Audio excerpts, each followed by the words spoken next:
அனைவருக்கும் வணக்கம். ஐயா இளையராஜா ஐயா, நீங்கள் லெஜெண்டு தான் நாங்கள் ஒத்துக்கிறோம். ஆனால் எப்படி சொல்கிறேன்னு தெரியல. இந்த மாதிரி மட்டும் தயவு செய்து பண்ணாதீங்க. இப்போ ரிலீஸ் ஆகி செம்மையாக ஓடிட்டு இருக்க குட் பேட் அக்லி இந்த படத்தில் பார்த்தீங்கன்னா இளையராஜாவோட மியூசிக் பழைய வெர்ஷனு ஒரு 2-3 சாங்ஸை வந்து போட்டுட்டாங்க தெரியாதனமா.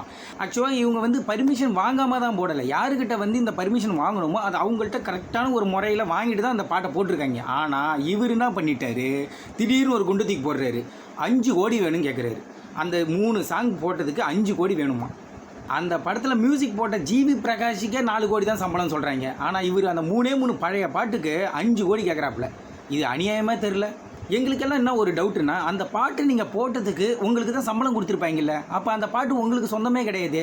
அந்த படம் எடுத்த ப்ரொடியூசராக இருக்கட்டும், இல்லை அந்த படத்தை வாங்கின நிறுவனமாக இருக்கட்டும், அவங்களுக்கு தான் இது சொந்தமாக இருக்கும். அவங்கக்கிட்ட முறைப்படி இவங்க பர்மிஷன் வாங்கிட்டு தான் போட்டிருக்காங்க. ஆனால் தலைவர் என்ன பண்ணிட்டாப்புல, 5 கோடி ரூபா கேட்டு கோர்ட்டில் கேஸை போட்டாங்க.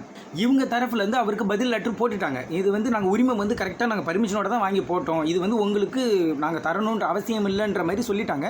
ஆனால் இதில் கோர்ட்டில் போயிட்டுருக்கு. இது என்ன எப்படி கேஸ் இது யார் பக்கம் போகுன்றது தெரியல. ஒரு எக்ஸாம்பிள், ஒரு கன்ஸ்ட்ரக்ஷன் இன்ஜினியராக இருக்கட்டும், ஒரு வீடுக்கு கட்டுறதுக்கு அவங்க ஒரு அக்ரிமெண்ட் போடுவாங்க. இத்தனை வருஷத்தில் நான் கட்டி முடிக்கணும், இவ்வளோ அமௌண்ட்டுன்னு. அதை முடிச்சதுக்கப்புறம் கையில் சாவியை கொடுத்துட்டு அவர் கிளம்பிடுவார். கிரகப்பிரவேசத்துக்கு அவரை கூப்பிட்டு அவர் கௌரவிப்பாங்க. இது மட்டும்தான் நடக்கும். அதுக்கப்புறம் எனக்கு ஒரு ரூம் கொடுங்க நான் கேட்பாங்க. அந்த மாதிரி தான் இருக்குது இவர் கேட்குறது. ஆனால் இது ரொம்ப தப்பியா. நீங்கள் தான் சம்பளம் வாங்கிட்டீங்க, ஆனால் இந்த மாதிரி எல்லாம் பண்ணுறது ரொம்ப இது வாட்டி இல்லை. இவர் இந்த மாதிரி கண்டினியூஸாக இந்த மாதிரி பண்ணிட்டு தான் வராரு. ஆனால் இந்த மாதிரி பண்ணுறதுனால அவரோட பேர் தான் இது கெட்ட பேர் ஆகுது.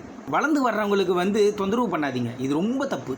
என்னன்னா 90s கிட்ஸோட ஃபேவரட் மியூசிக் டைரக்டர் தேவா சார். அவர் பார்த்தீங்கன்னா இந்த லியோ படத்தில் கருப்பாய் அந்த பாட்டுக்கு காப்பிரைட்டே கேட்கல.